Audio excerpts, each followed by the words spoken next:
नमस्ते दोस्तों, आज मैं आपके साथ ब्रोकली के पराठे की रेसिपी शेयर करने जा रही हूँ। ये पराठे इतनी टेस्टी है कि मेरे बेटे ने फिर से दूसरे दिन ही इस पराठे बनाने की फरमाइश कर दी। तो चलिए इसे हम बनाते हैं। तो आप लोग सोच रहे होंगे कि मैं किचन की जगह पर ये गार्डन में क्यों लेके आई। तो अभी सुबह के 6:45 हो गए हैं। बेटे ने उठते ही फरमाइश कर डाली कि आज मैं स्कूल में लंच बॉक्स में और ब्रेकफास्ट में दोनों में मैं यही ब्रोकली का पराठा खाऊंगा। तो मैं सोची क्यों ना आपके साथ अपनी हार्वेस्टिंग भी दिखाई जाए।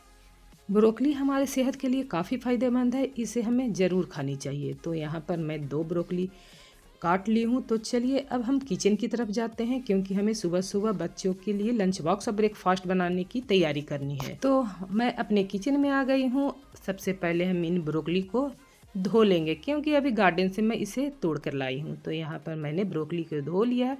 सुबह सुबह का टाइम हो और हमें जल्दी जल्दी काम करनी होती है, तो यहाँ पर मैं चॉपर ले आई हूँ। आप चाहें तो इसे ग्रेटर की हेल्प से ग्रेट कर सकते हैं, लेकिन मुझे जल्दी जल्दी इसे बनाकर टिफ़िन में देना है। तो यहाँ पर पहले ब्रोकली के मैं छोटे छोटे पीस काट लेती हूँ, क्योंकि चॉपर में आसानी से चॉप हो जाएगा।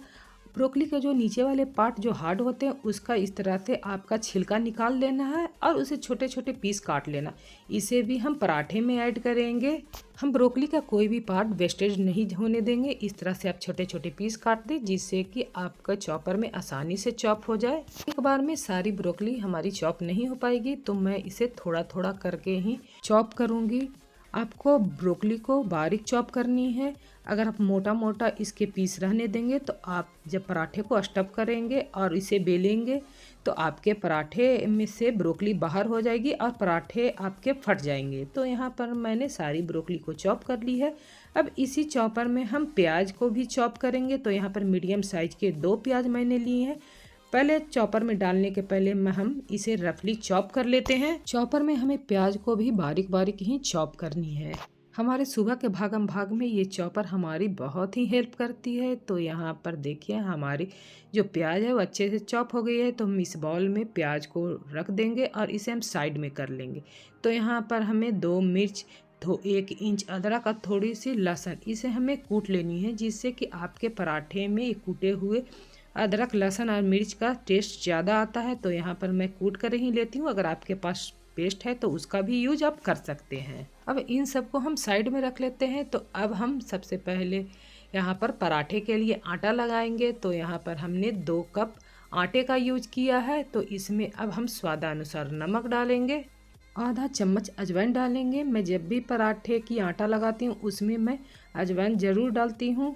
तो यहाँ पर हम थोड़ा थोड़ा पानी डालकर हम पराठे के लिए सेमी सॉफ्ट हम इसका डो बना के तैयार कर लेंगे। मैं जब भी पराठे के लिए आटा लगाती हूँ तो सेमी सॉफ्ट ही, क्योंकि अगर आप ज़्यादा हार्ड पराठे की आटा लगाएंगे तो आपके पराठे थोड़ा हार्ड बनेंगे।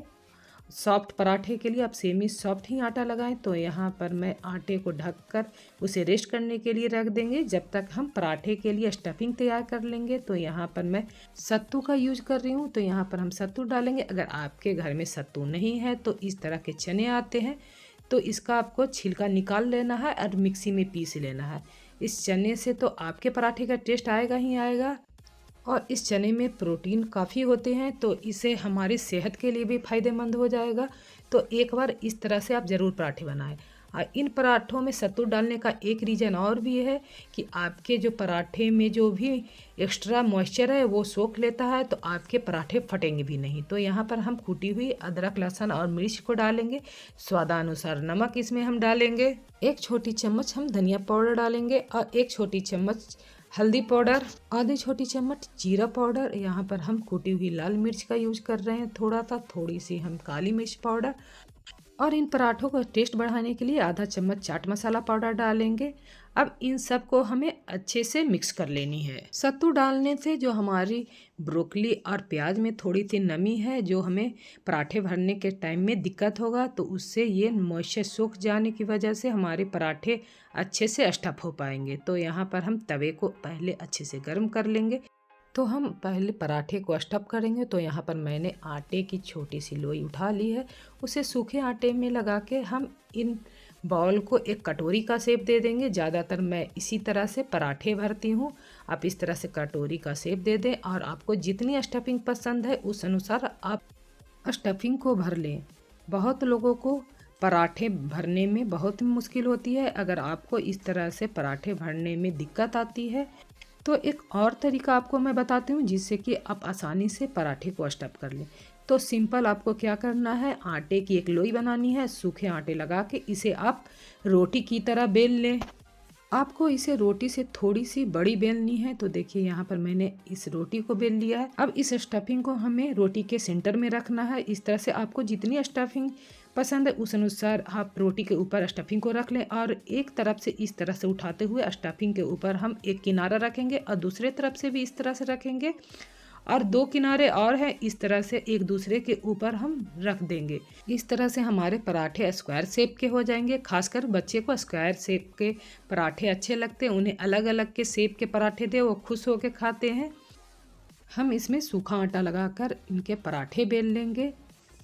अब इन पराठे को हम गर्म तवे पे सेक लेंगे। तो यहाँ पर आप देख सकते हैं हमारे जो पराठे हैं कितने अच्छे से भरे हुए, बिना फटे हुए, दोनों तरफ से आप देख लीजिए। चलिए अब इसे हम गर्म तवे पे रख लेते हैं और इन पराठों को हमें लो टू मीडियम फ्लेम पर इसे हमें सेक लेना है। दोनों तरफ से हम अच्छे से सेकेंगे। उसके बाद इसके ऊपर घी लगाएंगे। आप चाहें तो तेल का भी यूज कर सकते हैं। दोनों तरफ से हमने इस पे अच्छे से घी लगा लिया है। फिर से हम दोनों तरफ से करारी होने तक इस तरह से सेक लेंगे। देख सकते हैं हमारे पराठे में कितना अच्छा कलर आया है। तो हम इस पराठे को बाहर निकाल लेंगे। इसी तरह हम सारे पराठे को सेक लेंगे। तो यहाँ पर मैंने सारे पराठे को सेक लिया है। देख सकते हैं हमारे पराठे कितने सॉफ्ट बने हैं, कितने अच्छे लग रहे हैं। तो मैं इन पराठे को आपको बीच से तोड़कर दिखा रही हूँ कि कितने अच्छे से इन पराठों में स्टफिंग हमारी भरी हुई है। देख सकते हैं मेरे बेटे को इस पराठे का टेस्ट इतना अच्छा लगा कि अगले दिन ही फिर से इस पराठे की फरमाइश करने लगी। तो यहाँ पर मैं बीच में ही उसे पराठे बनाकर टिफ़िन पैक करके दे रही हूँ। ये क्लिप मैंने बाद में लगाया है। और इन पराठों के साथ उसने बोला था कि मुझे टोमेटो केचप दीजिए, तो इसीलिए मैं यहाँ पर उसके साथ टोमेटो केचप पैक कर रही हूँ। आप इन पराठे को हरी धनिया की चटनी या टोमेटो केचप या अचार के साथ खाएं। आज की जो मेरी वीडियो है वो हार्वेस्टिंग के साथ कुकिंग वीडियो थी। तो ऐसी वीडियो आपको अगर पसंद आई तो कमेंट कर जरूर बताइएगा। मैं ऐसी वीडियो आगे भी लेकर आऊँगी। वीडियो पसंद आई तो लाइक सब्सक्राइब करके जाइएगा।